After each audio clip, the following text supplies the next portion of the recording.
Okay, so we carry on with the P&E recommendations. Item number 8 is the Environment and Sustainable Development Department update for the second quarter. Item number 9 was the confidential item about the Environment Levy proposed land purchase. We have a recommendation that the Planning and Environment Committee recommendations be adopted except where dealt with otherwise. Moved Councillor Jackson, seconded Councillor Stockwell. Put the motion. All those in favour? Thank you. That's carried unanimously. We go on to the Services and Organisation Committee meeting recommendations. Item number 1 was referred to the General Committee. Item number 2 is the proposed lease tenancy for the Peregian Digital Hub. Item number 3 is the Human Rights Policy and new delegations. Item number 4 is the Capital Program delivery status for January. Item number 5 is the Infrastructure Services Department update for the second quarter. Item number 6, Noosa Holiday Parks update report up till the end of December. Item number 7 is the Corporate Services Department update for the second quarter. Item number 8 is the Peregian Digital Hub half-yearly report to the end of December. Item 9 is the Community Services Department update second quarter. Item 10, Executive Services Department update second quarter. And 11, Operational Plan Progress report for the second quarter. The recommendation is that all those committee recommendations be adopted. Can I have a mover? I'll move. Moved Councillor Wilkie, seconded Councillor Jurizovic. All those in favour? Aye. Thank you, that's carried unanimously. We go on to the General Committee meeting recommendations, and item number 1 is a development permit for an MCU for a service and utility type 3 tower situated at 244 Tablelands Road, Cooran. Now I understand that our solicitor has provided some additional wording, so that is on the screen at the moment.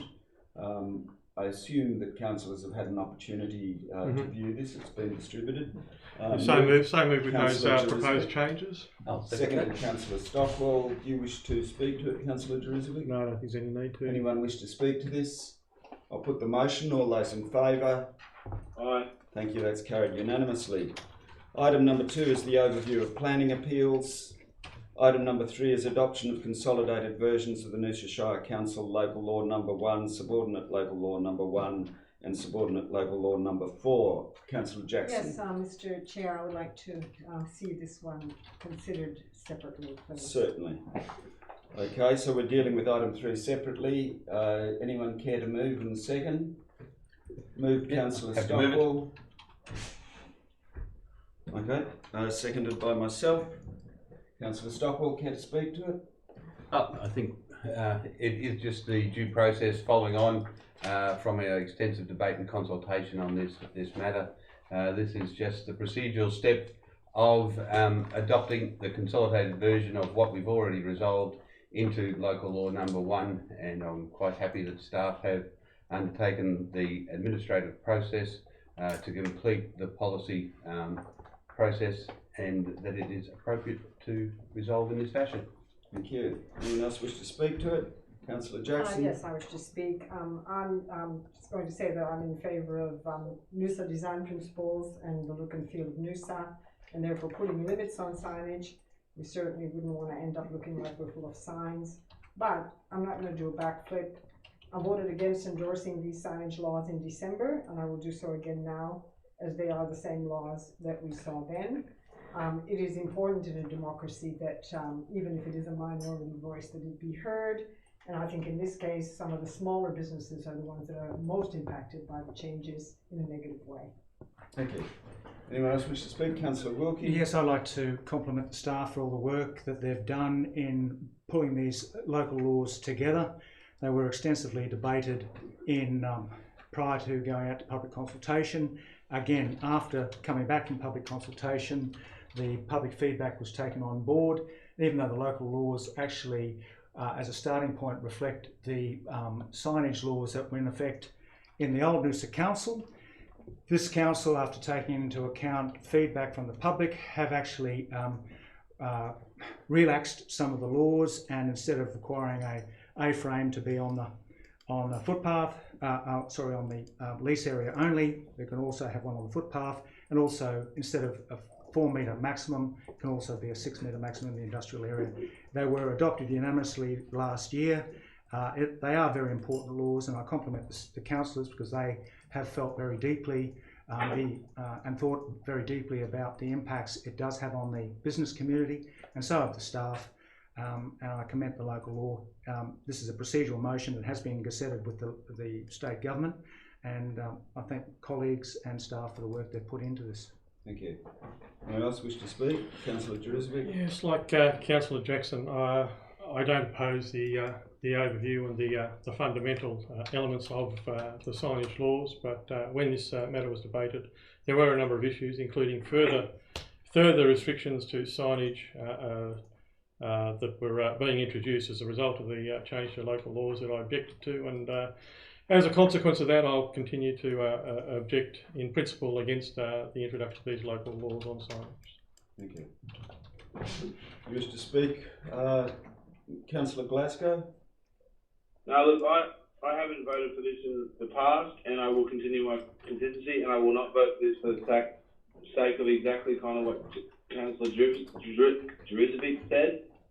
I think it's a little bit kind of Hitler, us and them, and I don't support it. Okay, thank you. The motion before us is largely bureaucratic, really. It's about completing a process that stems from previous council resolutions on December 19th and October 17th last year. Whether I disagree or agree with the changes to the local laws is neither here nor there. What I do support is that we have a decision of council, and that decision of council now needs to be followed through because it represents the will of the council. I just want to point out that in my role as Mayor, I'm often called upon to support Council's position on all sorts of matters, and those matters are not always ones that I have voted in favour of. However, once a matter becomes a resolution of Council, it becomes the will of the Council, and in my role, certainly as Mayor, I am required, therefore, to support that. I therefore don't talk about my personal position, I talk about what the Council has determined, because that is the will of the Council and the position of the Council. And I view this matter today that we're dealing with now in much the same light. Fundamentally, we have a democratic position of Council. That position of Council, I believe, should be supported, so I'll be supporting the motion. You care to close, Councillor Stockwell? No, thank you. I'll put the motion. All those in favour. That's Wilkie, Stockwell, Wellington. Those against, Jackson, Aye. Glasgow and Jurizovic. As it's a tied vote, it's up to the Chair to make the casting vote, and the casting vote is in favour of the motion, so the motion is carried. So we move on now to item number 4, which is the Noosa Community Health and Wellbeing Plan. Item number 5 is a development permit for building works accessible against the planning scheme for a detached house situated at 102 Lorikeet Drive, Peregian Beach. Now, I understand there's some new wording here.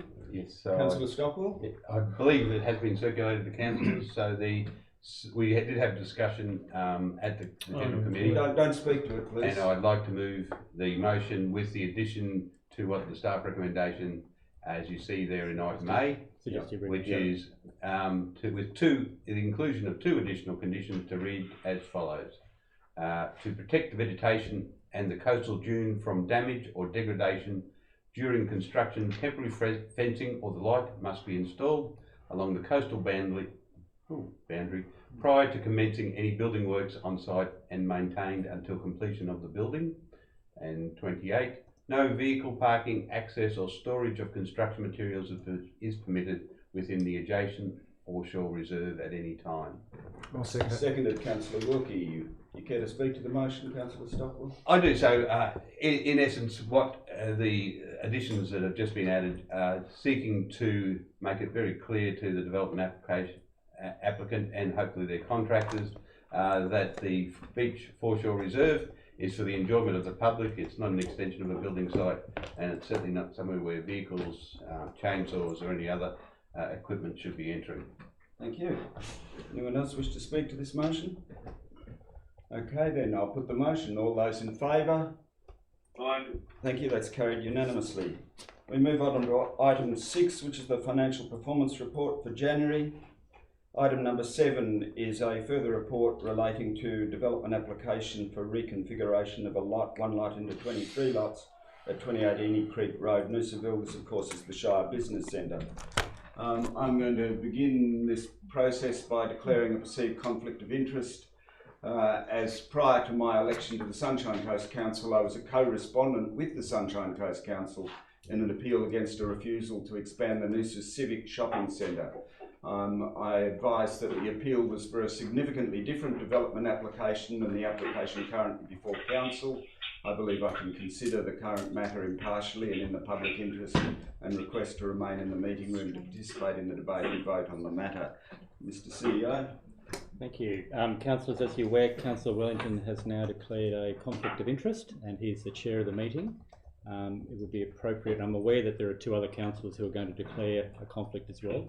So my suggestion is one of the other councillors who is not going to declare a conflict of interest should be chair of the meeting, and I'll move that Councillor Wilkie as the Deputy Mayor be appointed as the acting chair. can I make a suggestion that... Councillor Jackson. Oh, I can't. Yeah, can I make a suggestion? I can't Why second. can't I be the Sorry. chair, the visionary chair? No, so... The invisible chair. So in terms of chair, Councillor Juricevic has moved it. It'll be appropriate, I think, for Councillor Glasgow to second that if he was so inclined.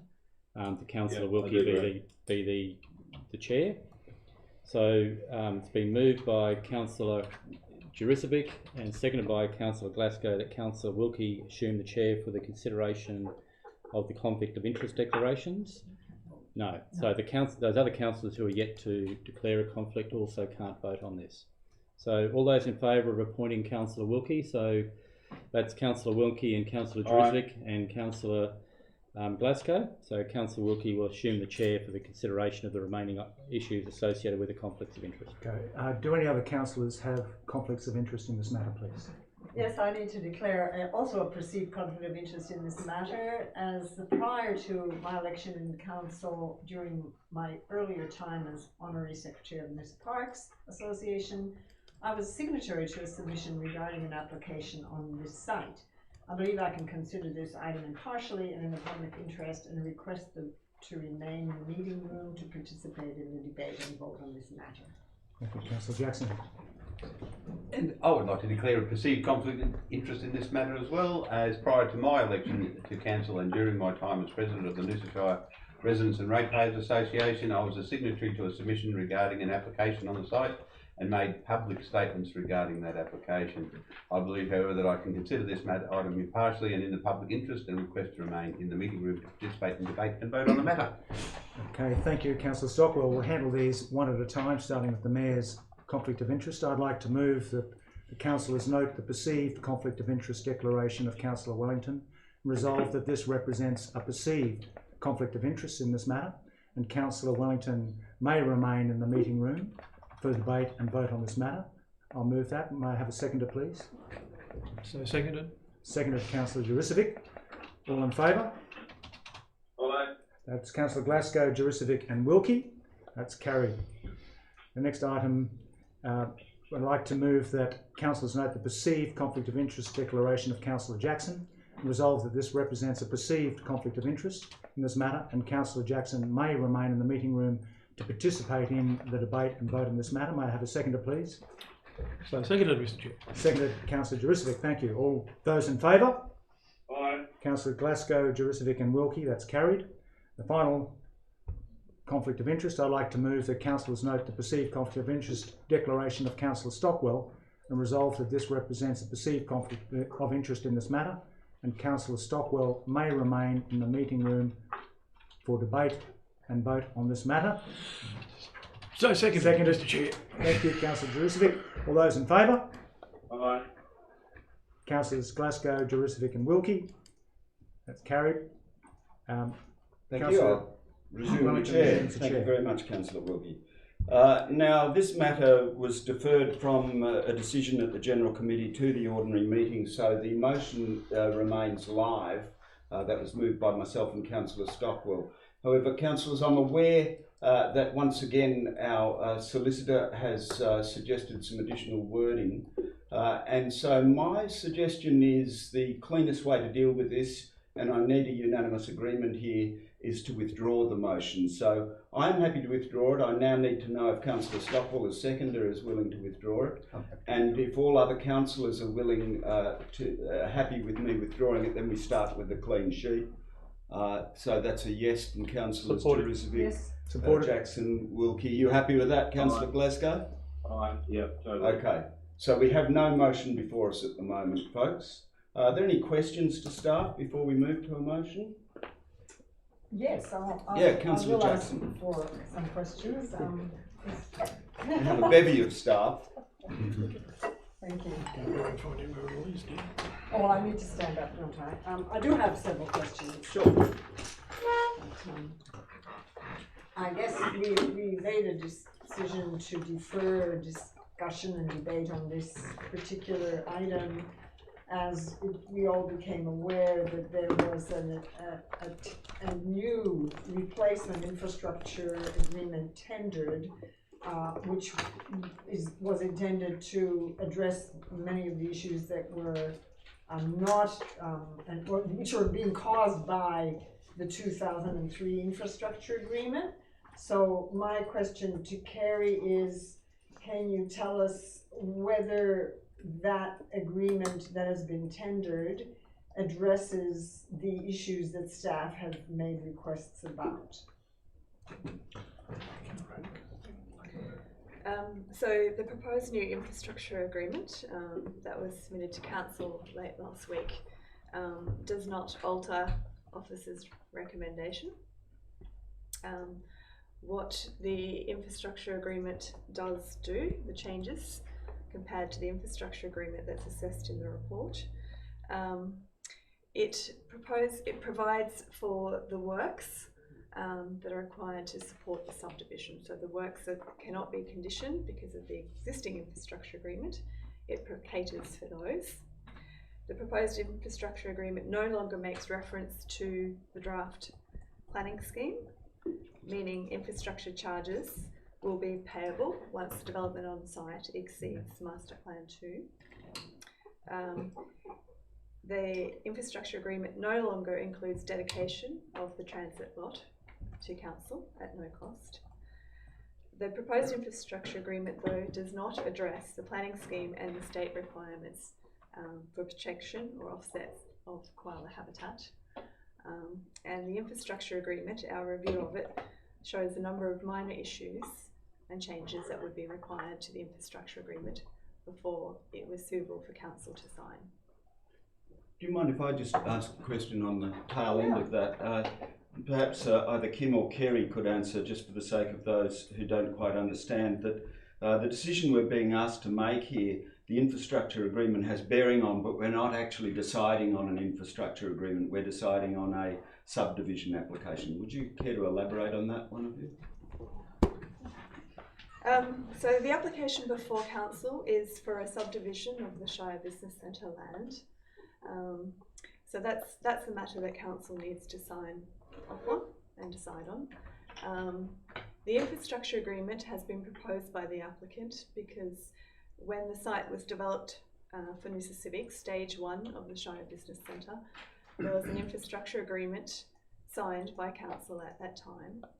That infrastructure agreement prohibits Council from conditioning future applications, any contributions or infrastructure charges where development remains consistent with the Master Plan 2, and also prohibits Council from conditioning any works external to the site. So this subdivision includes a number of works external to the site, and so there is need to vary that original infrastructure agreement, and that's why the applicant has submitted the infrastructure agreement. However, we're not dealing with the infrastructure However, there's agreement. no requirement for Council to include that in their reasons of refusal, because it's the application that Council has to decide. Thank you.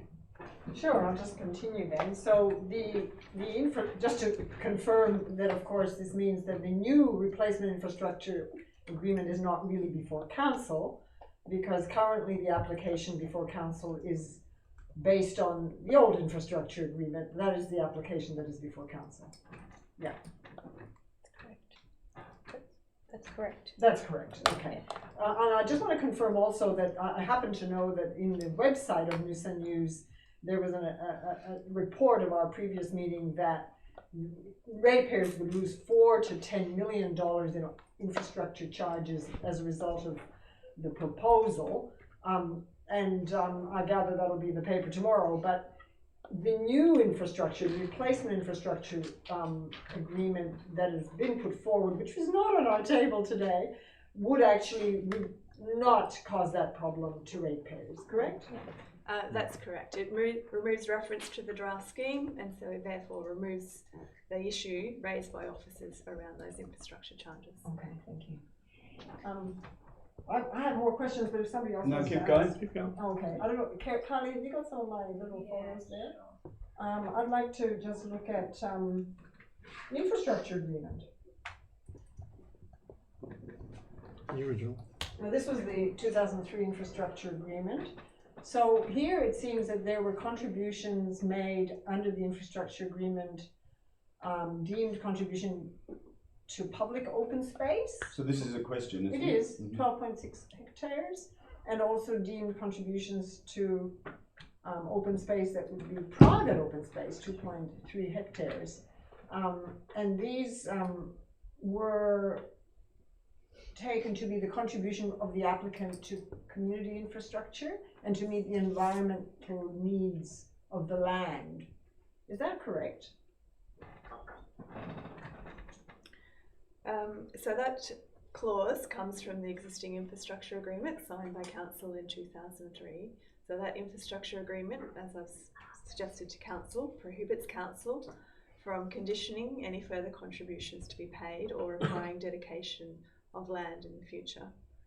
The infrastructure agreement, though, does not prevent our assessment against the state and the planning scheme requirements in terms of environmental requirements going forward.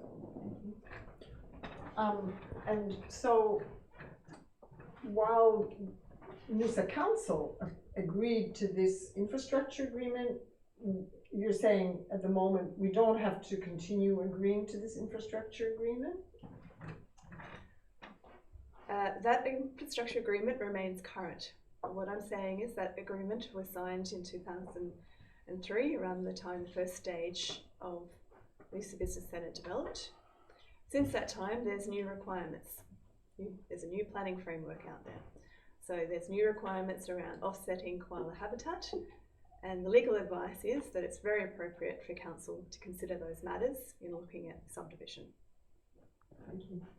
I also have a question about the type of vegetation that's located in the area.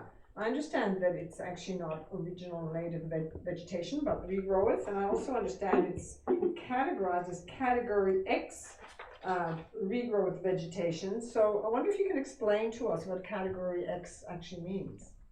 Through the chair, Category X is a vegetation label that describes regrowth vegetation that's not recognised under the Vegetation Management Act.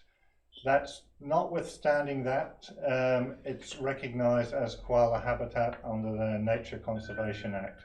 So we've got one Vegetation Management Act that prescribes it as regrowth vegetation Category X, but on the other hand you have the Nature Conservation Act saying that it's a habitat for koalas. Right.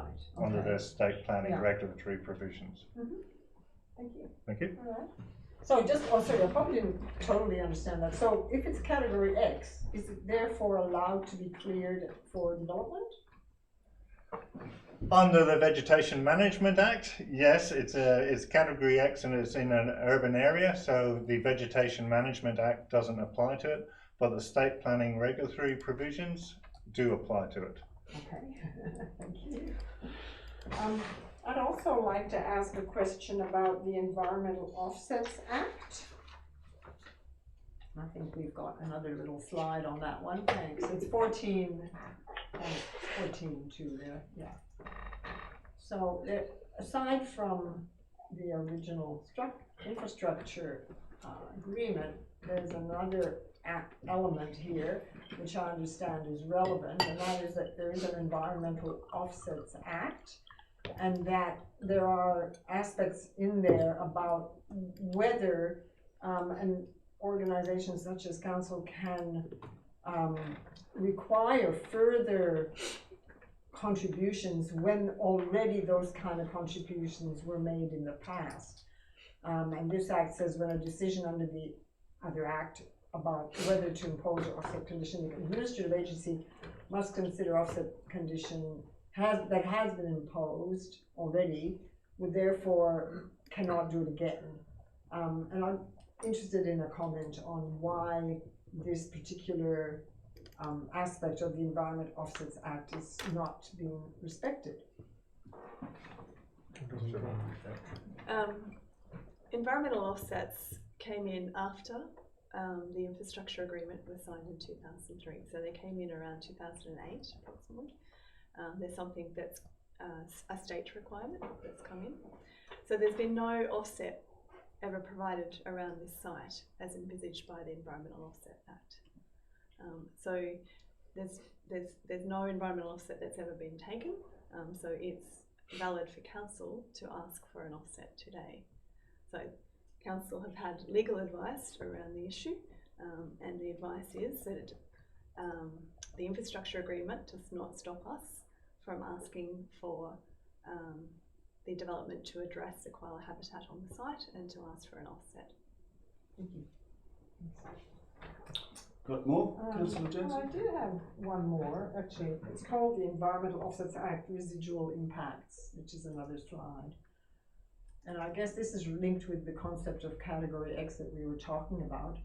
How it appears that really one of the arguments where council would need to prove something is that if you wish to charge more, additional to what's already been given, which has been substantial in 2003 or whenever it was, that in fact it has to have significant residual impact. And I'm still concerned that if it's Category X, how can it be defined as residual impact?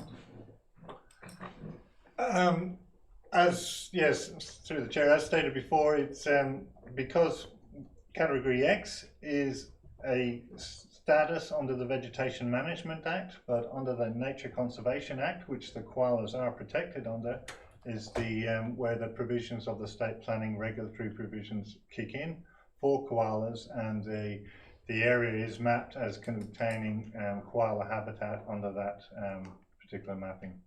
So the significant residual impact test is that there will be clearing of koala habitat, and that has not been offset. So when you go to the koala offsets page, web page of the Nature Conservation Act, there's a calculator table, and it's basically 3 times the area that's to be cleared that needs to be offset. Right. Yeah, so it's a 3 times offset. Yes, just a clarification on that. You said they are mapped under Nature Conservation Act. Is that affected by the recent announcements? I know they were mapped at the time the application was submitted. Has that changed? Yes, it has changed. The mapping has been amended to exclude all Category X vegetation from that planning framework. And for further clarification, but those changes, as part of that, they said the application currently before us have to be considered under the old provisions. Is that correct? That is correct. Any other questions? Yeah, I've got one for the CEO. Sorry, I have one for staff in the first place. With regard to those 2 acts, can we find out when those 2 acts were actually came into being? The 2 acts that you referred to, Carl. The Environmental Offset Act 2014 came into effect in 2014. The Nature Conservation Koala Regs came into effect in, I might have to take that on notice, but I think around about 2010. So just to clarify, both have been since the original infrastructure agreement was put in place? Exactly. Thank you. Okay, I'm going to move the staff recommendation with I'll second those it. changes. Thank you, Councillor Glasgow. Now then,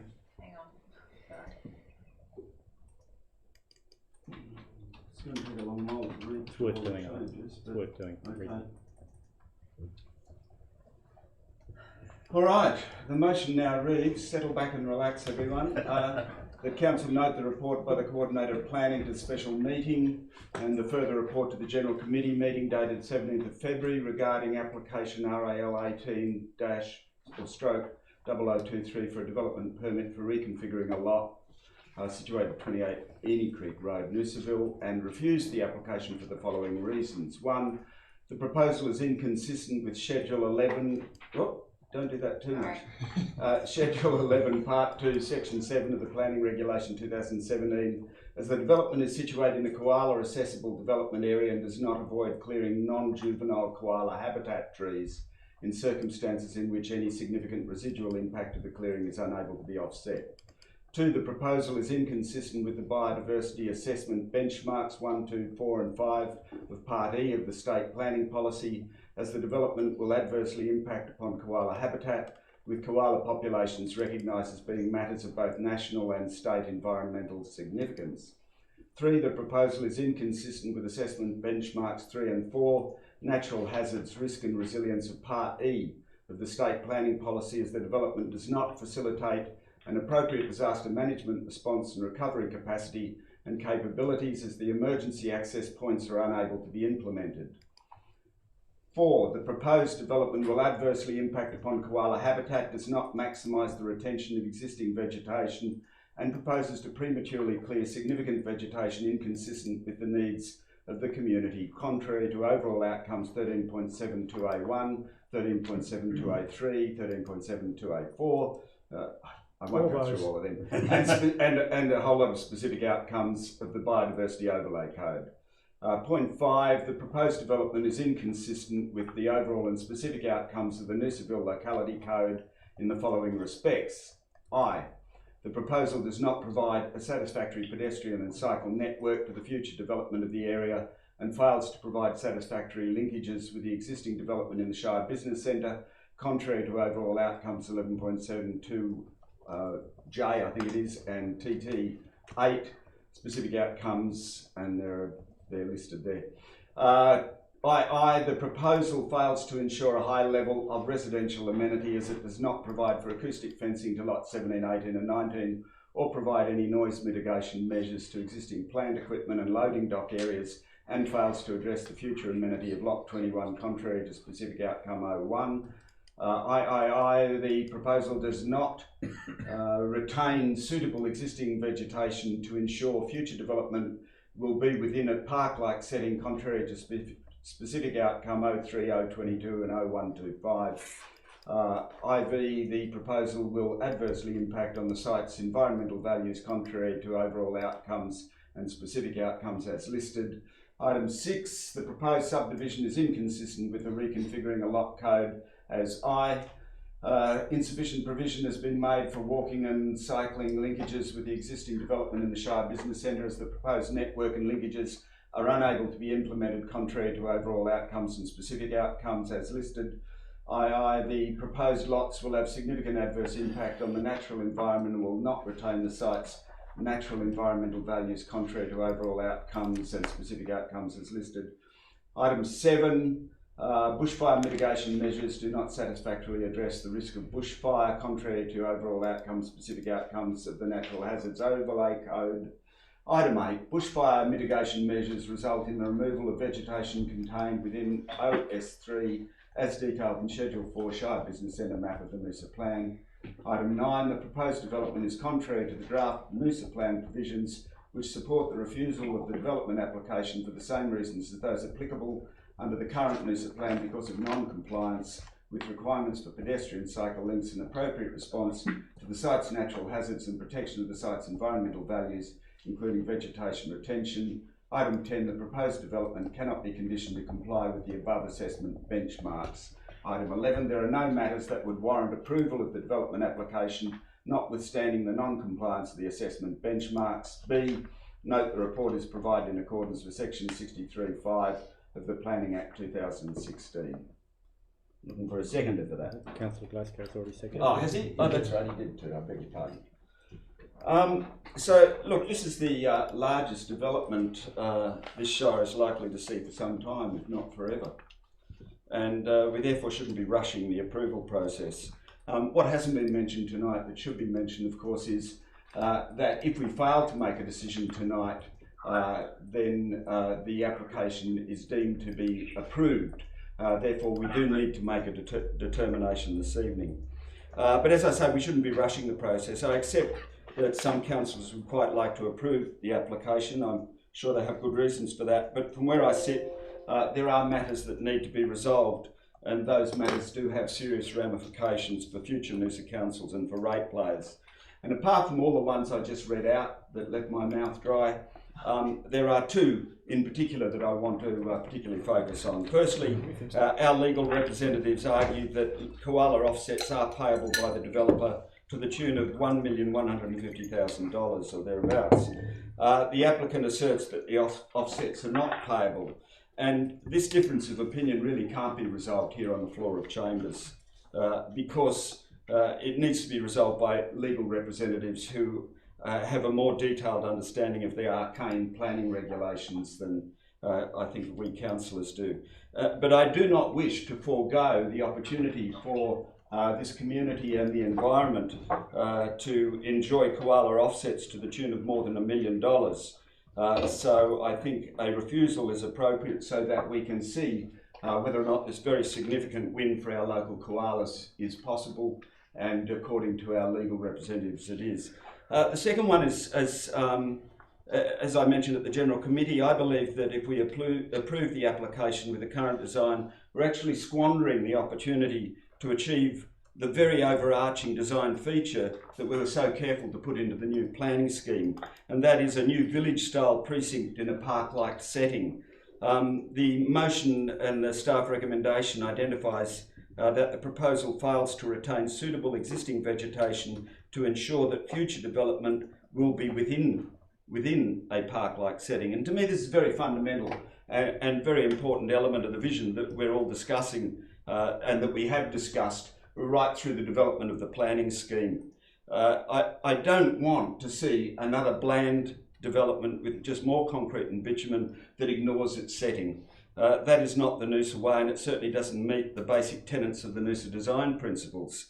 The Noosa design principles state without adequate green spaces and vegetated buffers, we do not meet the natural landform, the following principles. The natural landform and landscape should not be compromised by unsuitable development. Developers are encouraged to build on and strengthen our uniqueness by continually innovating, and open space will remain a priority, and so on. Indeed, Ingrid Jackson, Councillor Jackson, before she became a councillor, is quoted in the Noosa design principles saying that Noosa's success is founded on, quote, maintaining core values and principles.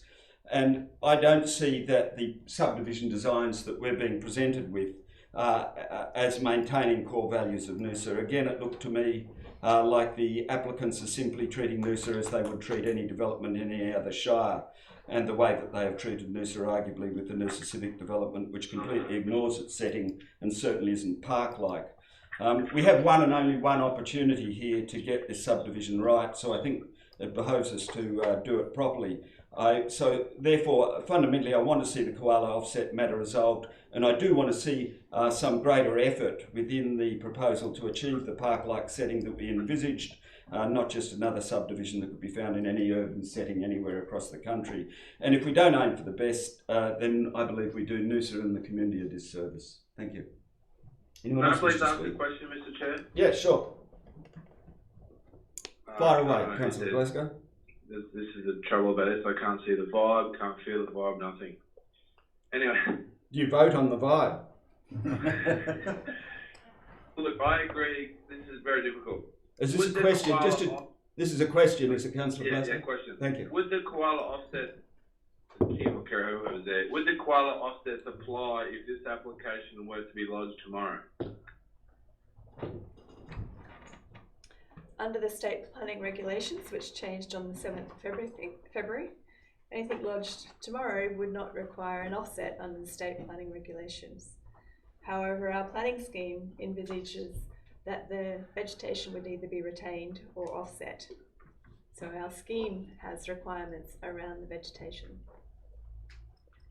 Does that answer your question, Councillor Glasgow? Yes, and just one more question. If this is approved tonight, do we have more or less conditioning on them if not approved? I think the question is, I think you may perhaps, Kerry, you can talk to the fact that we don't actually have conditions ready for an approval, and what happens if it's not, if this motion succeeds, what the next stage is in discussion with the developers, please. Yeah, exactly. Okay, thank you. So officers do not have conditions prepared for tonight if council wanted to approve it. So the application has been recommended for refusal. It takes some time to prepare conditions, especially for this subdivision. It's a major development. So we have no conditions prepared that would be ready to go tonight if council wanted to approve it. What council officers hope is that we have been able to resolve a number of matters over the last few months with the applicant. We've resolved stormwater, traffic, bushfire. So it is hoped that if we're given more time through an appeal process, that we will be able to resolve the final issues. So it's hoped that we don't need to go to a trial, that we can come to an agreement with the applicant and have the subdivision of the Shire Business Centre proceed. Are you happy with that answer, Councillor Glasgow? Yeah, thank you, Kerry. Councillor Jackson. I have a question also. It's of Kerry or Coyle, and it's related to a statement made by Councillor Wellington that we want Noosa, that Noosa Civic is not a park-like setting, and that we want this area to have a park-like setting. Can I just understand whether in the various things that have been offered by the applicant, including the most recent new replacement infrastructure agreement, whether those issues of park-like setting has been addressed? So the current application has some measures to try and achieve park-like setting. Officers say that doesn't go far enough. There will also be an opportunity on some lots as they develop. They may choose to retain some of the vegetation in those lots, but overall I don't think the proposal achieves the park-like setting that the scheme envisages. The infrastructure agreement does not address the park-like setting. There's nothing in the new infrastructure agreement that was submitted last week that would help resolve that matter. Okay. I still need to ask. So I need to follow up here first. So I'm a bit confused.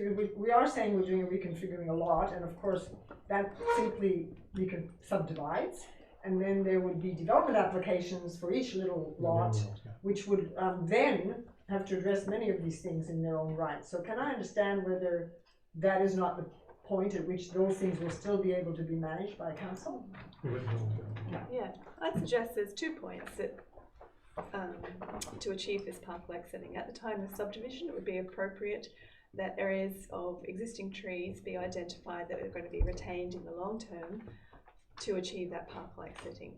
There's also an opportunity through the future development of those lots to identify vegetation. So I'm saying it needs to be addressed now as well as in future stages.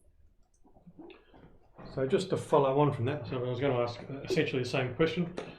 So in the current subdivision application as it stands, I'm trying to remember the question I was trying to ask them. What element of retention of vegetation is there, and what future clearing is likely to occur in the stages going forward? Okay. The map from the General Committee. Yeah, so on page 36 of the agenda, there is a map that shows the extent of proposed clearing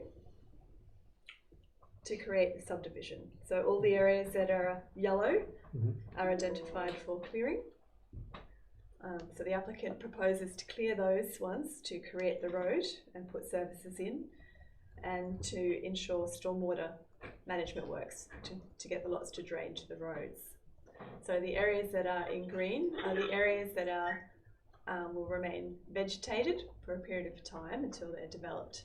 So there are some small strips of vegetation to be retained as part of the subdivision. That is proposed round about here, on here. So adjacent lots 6, 9 and 10 is proposed to be retained. The area is marked as red, I think. Is it red? Are areas that the applicant would replant to try and achieve the park-like setting. Purple, sorry, the other way around. Kerry, it's very hard to tell from this what the scale is, but these are obviously just on the periphery of the lots. Do we have any idea, how many metres deep they are? 6 metres deep. Okay, thanks. So have any of the significant trees currently on the lot been identified for retention within the plan so far? Apart from those large areas that don't. No, apart from those areas just pointed out, no. There's, to achieve the stormwater management, there are some areas that would be required to be cleared. I'm also wanting to just ask, in the Southeast Queensland plan, this area has been not only now but previously defined as a major centre, and also in the Noosa plan, which is what we're considering this under, this is defined as the Shire Business Centre, which is going to be called the Noosa Business Centre in the new Noosa plan. Wouldn't there be an expectation that there will be clearing and development if this is going to be a major centre in Noosa? Definitely. A fair bit of the site needs to be cleared to make way for a Shire Business Centre. But it has to be done in a balanced way to achieve the park-like setting and to address the environmental values of the site. I'd also like to ask, because there was a comment by Councillor Wellington about the previous Noosa I'm a bit worried about you having an argument about my comments. I'm not having an argument, I need to ask a question. And that is, I myself also feel that the huge car park at Noosa Civic is unfortunate and could have been nicer as a park.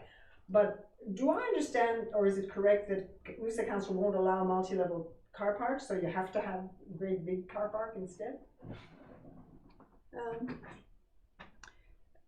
We have some multi-level car parks in Noosa, but yes, there has been a long-term preference to avoid them because typically multi-level car parks have not been designed well. They don't look very attractive.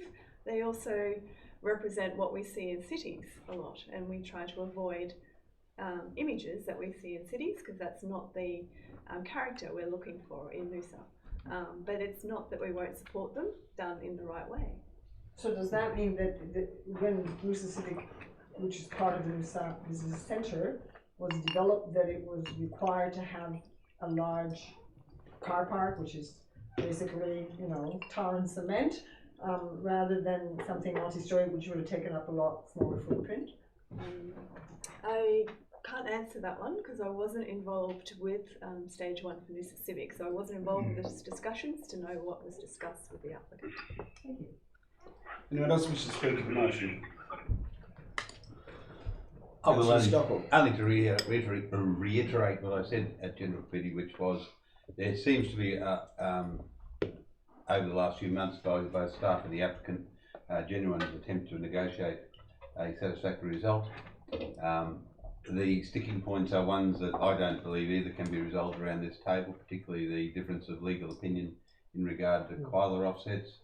I, like the Mayor, are averse to trying to reduce the potential for environmental gains through the development process, and I, like the Mayor, think that a high level of urban design for the next large stage of the Noosa Business Centre is highly desirable, and if we can get to an agreement with a larger area of retained vegetation which achieves the fire management objectives as well as reasonable development footprint, I think that is also a matter that is worth fighting for.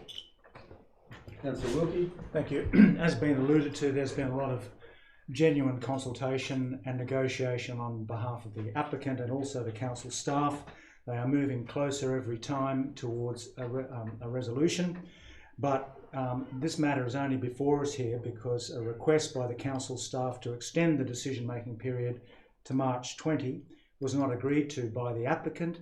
So that's why we find ourselves here tonight, forced into making a decision on an application that still has significant conflicts with the Noosa planning scheme and state planning policies. But I would like to hope that after this decision is made tonight, the negotiations in good faith can continue to reach a resolution that everyone can be satisfied with, because it is a very important decision. Thank you, Councillor. Councillor Juricevic. Look, I'd like to concur with the comments of my fellow councillors, and I'd like to compliment the applicant on their their approach with this and their willingness to try and negotiate the outcomes with staff over the many months that this has been going on, and also of staff for their time and patience in taking this development, a very significant development application to the level that we've got it now, which is getting close in many ways of achieving an outcome. But like the other councillors, I see a point of law here with regard to environmental offsets, and I'm not prepared to make a decision here, nor to override the opportunity of environmental offsets for such a significant site to be foregone. So I will concur with the staff's recommendation in this case, and I do hope that following this process, that ongoing negotiations can get us at least somewhere closer to a point of resolution. Thank you. Councillor Jackson. Yes, I would like to speak. What is before us is a recommendation to refuse an application to reconfigure a lot, and we saw this in October.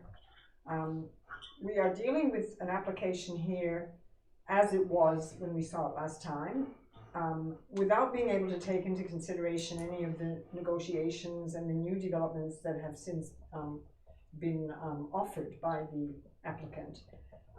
In fact, the applicant had proffered since then 2 versions of a deed of variation to the original infrastructure agreement, which addressed most of the many requests made by council staff about this application. However, staff rejected this deed of variation, so they do not form part of what's on the table before us today. Also, when I had a meeting with the applicant before the general meeting, I was also told that there's a matter of acoustic fencing which they would be willing to comply with. Last Thursday, when the general committee agenda came available, the applicant provided staff with a new alternative infrastructure agreement in place of a deed of variation, and this infrastructure agreement addresses, as I understand, all the infrastructure and technical matters that have been requested by council staff. So it really addresses everything. And so unlike the previous deeds of variation, it does not prevent council from charging further infrastructure charges when developments are made under the new Noosa plan, which is considered of higher density. The only bone of contention left is the 2003 infrastructure agreement, which is on the table because we're not able to consider the new one. This is the one where council has agreed at the time that no further charges or no further land had to be dedicated, but to as a result of what was already done. When it comes to the insistence on further payments of 1.1 million in offsets, I have obtained and read the relevant sections of the Environment Offsets Act, and I've also obtained and read the advices received both by Noosa Council, the legal advices received both by Noosa Council and by the applicant. Hang on. Yeah. I consider myself bound, I was told I'm bound by confidentiality regarding the advice that was given to Noosa Council. I note that Councillor Wellington stated, and perhaps not so bound by confidentiality as I, stated that our legal representatives argue that koala offsets are payable. Now, I would like to say that I will be bound by confidentiality, but I would like to say that in fact what I have read does not say that legal representatives argue that offsets are payable. Kerry Coyle earlier today made the correct statement, and that is that it is possible to apply and you know, the things that Connor has been speaking of, that there are reasons to ask for that. But you know, I'm a bit concerned that confidentiality gets breached here. Also, I can say that to me, I am not convinced that Section 14 of the Environment Offset Act can be ignored and that additional offsets should be paid. I also believe that the infrastructure agreement should be honoured by council staff. And that's partially because I think if an agreement is made, it should be honoured. And partially because I think that I am extremely impressed by the large amount of concessions that the applicant has already made to council about all the things that they will contribute, which cost a lot of money, many of which will be given to council, like the road in Hoffman Avenue and other property, which will be handed over to staff, just like it was in 2006 or 7 or whenever that other development was done. So it's not as if the applicant hasn't done everything they can. And there's only one thing left, and council refuses to budge. I therefore do not really support the refusal. I think the infrastructure agreement, I understand it needs a bit of tweaking. I think that's minor, can be fixed. I would prefer to be voting in favour of repairing all this and being able to approve it. Obviously, I cannot approve. I cannot suggest approving what's on the table because that's not the new replacement infrastructure agreement. Therefore, of course, we have all these recommendations pointing out to all these problems because those problems have not been put in the application originally, but in fact have been already negotiated and have been resolved. So normally I think what I would have to do is abstain, but because the Local Government Act calls an abstention a refusal to or a vote against, I've decided, what the hell, I'll vote against. Councillor Glasgow, do you wish to speak to the motion? Yes, please, Mr. Chair. Look, this is very simple. We vote for, we lose all negotiation powers. This is the last most critical spot, paramount, we get it right. Very simple. It's not about infrastructure or koala offsets. A very wise man said time is against us on this development. Very simple. If 6 months down the track we could have the ultimate solution and saving money, but we don't. We have the situation in front of us, and we need to negotiate, whether it be in lawyers' offices downstairs, in the planning offices, or in a court. We need to get this right. By submitting an approval, we don't. Simple. We lose all control of our conditions. Yes, they want to do the job. It's not that complicated. We say yes, we lose our right to condition things. We say no, yes, we have some negotiation. And we get, please remember, we get the last biggest single site in Noosa to develop right. This is not like just slapping up a couple of cafes in a nightclub, like Hastings Street, sorry. This is ultimate. So I feel for the applicant, I feel for council, I feel for time, I feel for the watch, but we have to get this right, I'm sorry. Thank you. I'll close then. Councillor Jackson talked about us not taking into consideration recent changes with regard to the deed of variation because it's not on the table today. Well, it's not on the table today because we're not actually dealing with the infrastructure agreement or the deed of variation. She mentioned that the new infrastructure agreement addresses everything, yet the motion clearly points out that it can't address everything because most of the issues that are being addressed in the motion are to do with the development, not the infrastructure agreement. They are things about pedestrian cycleways, impact on the environmental values, bushfire mitigation, etc. I have been accused of breaching confidentiality and I find that offensive. Staff noted in the General Committee on Monday and again tonight that our legal advice is that the koala offsets are supported by our legal representatives. There is nothing confidential about that, given that it's already been in open session and discussed. So I am offended by that accusation. Nevertheless, if Councillor Jackson had been seriously wanting to approve this development, she might have perhaps worked with staff to come up with some conditions for approval. As staff pointed out, that request has not been put to them at all. Nevertheless, it seems that the majority of councillors are given their talks to the motion are going to support the motion, so I'll leave it at that. I'll put the motion. All those in favour? Hold on. What? This is the motion for refusal or an amendment? Refusal. Refusal. There is no amendment. No amendment. Okay. Okay. I'll put the motion. Sorry. All those in favour? That's Wilkie, Stockwell, Jurisovic. I think Councillor Glasgow had said aye. Was that an aye? Was that an aye, Jess? All right. Yeah, Glasgow and Wellington. Those Have against. aye. Councillor Jackson. The motion is carried. Folks, we still have to deal with all the other items that were referred from the General Committee, and so we have the usual omnibus recommendation. I'll move it, Mr. Chair. Adopted.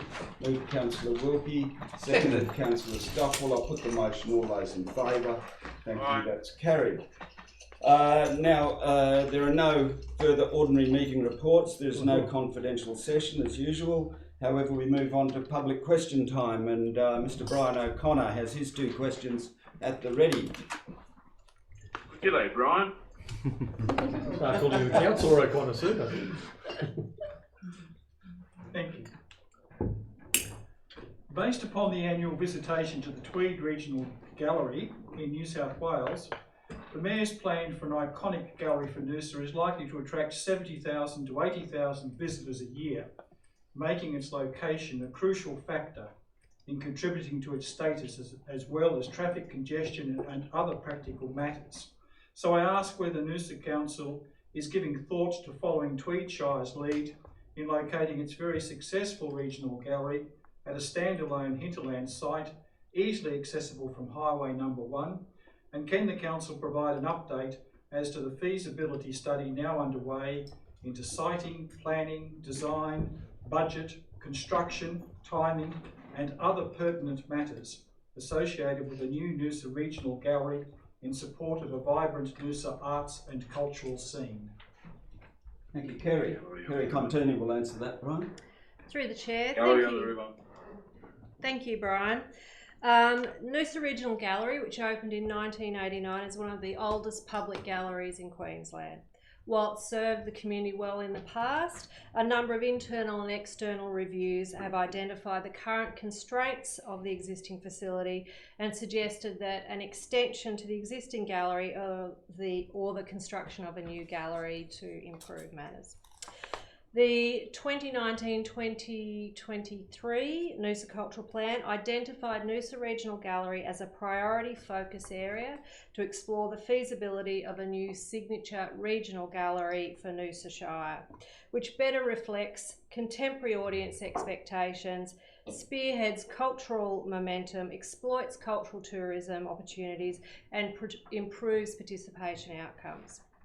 In 2019, Council commenced the formal assessment of a potential major gallery infrastructure project, following the Queensland Government's project assessment framework. The audit of the existing gallery to identify its strengths and gaps has been completed, and we are now procuring an external consultant to undertake the next stage of this pre-feasibility work. This study will provide sufficient detail to enable Council to determine whether the investigation should proceed to a full feasibility study regarding the development of a new gallery. A location for a potential new gallery has yet to be determined, and the pre-feasibility study will consider the risks and opportunities of potential locations. And this could include maintaining a presence on the Noosa River, relocation to a hinterland site, or relocating to one of Noosa's business districts. The pre-feasibility study is due for completion by October 2020. Thank you. Next question. Thanks, Brian.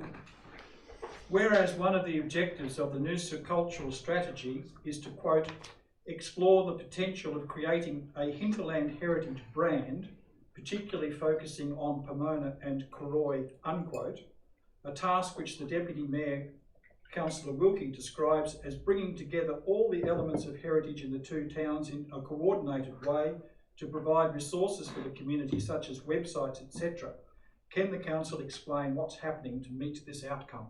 Again, Director of Community Services, Kerry Contini. Thank you, Brian. The Noosa Cultural Plan is a key council planning document that recognises the value of arts, culture and heritage in the Noosa Shire and to the community and to council itself. It outlines a range of goals and actions to be achieved across a 5-year period to secure a healthy future for the local cultural sector. The Cultural Plan is supported by an annual action plan, which ensures progressive implementation of the Cultural Plan.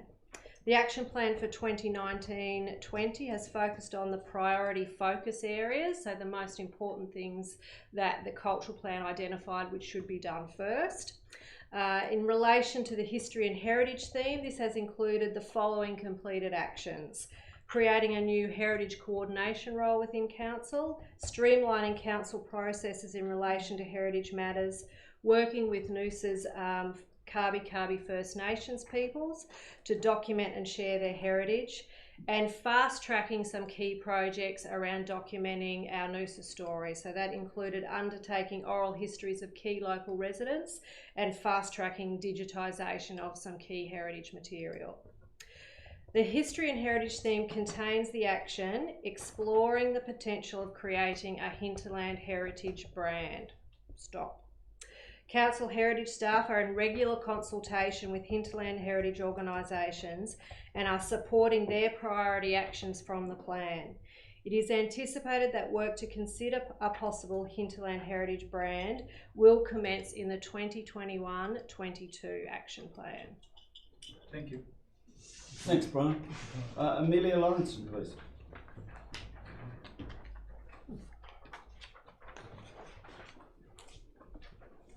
Good evening.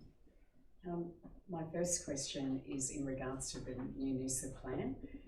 In regards to the new Noosa plan, which is still waiting for approval from the State Planning Minister, why didn't Council meet the initial deadline of 40 days? Kim Rawlings, Director of Planning. Thanks. Hi, Amelia. Hi.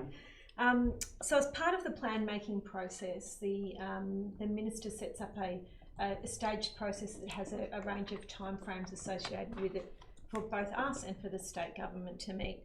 The 40 days you talk about is a timeframe for the Minister to meet. And throughout each step of the process, the Planning Department can issue what's called a pause notice, which essentially stops that timeframe and allows more work to be done or further information to be provided. Just before Christmas, the department issued a pause notice, which stopped the clock on the 40 days. And department officers were seeking further information from council and wanted to meet with council officers in the development assessment of the final scheme and in the assessment of state interests. Given that that pause notice was issued just before Christmas, I can only assume they did that to cover the couple of weeks that we were losing, I guess, over the Christmas period, because we actually couldn't meet until early in the new year. So the 40 days is actually a Minister timeframe, not a council timeframe. So has the new Noosa plan been ratified, Kim? Look, I'm sorry, we can't go on with additional questions. Okay. If you don't mind. So if you would mind moving, please, Sure. to your second question. Question 2. In regard to the Cooran Pomona pathway, WISE Council noted that it might recommend a downgrading of the path's B priority status within the state's principal bicycle network when it has not considered this project within the pathway study and therefore lacks an informed basis to which to prejudge the Cooran Pomona path status within an overall Shire-wide cycling and connectivity study. Carl Billingham, Director of Infrastructure. Hi, Amelia. Look, unfortunately, your question appears to be based on a misunderstanding. A letter from our Infrastructure Planning, Design and Delivery Manager to Cooran Earth Rights dated the 31st of October noted that the priority status of the Cooran Pomona route could change based on the findings of the Shire-wide walking and cycling strategy. However, it did not preempt the strategy by making any recommendations regarding a change in the priority status of the path. So, Noosa Council is not and will not make any recommendations to the Department of Transport and Main Roads in relation to revising the prioritisation of the Cooran Pomona link until after the completion of the Shire-wide walking and cycling strategy. Work on Noosa's Shire-wide strategy is currently underway and is due for completion by the end of the year. This work involves reassessing existing and potentially new pathways across the Shire and prioritising these linkages for Council's future capital works program. Thank you very much. Ladies and gentlemen, that concludes the meeting. The next meeting will be held on the 19th of March here in Council Chambers. And the last for this. The last one. And the last one for this council. Thank you for your attendance. I declare the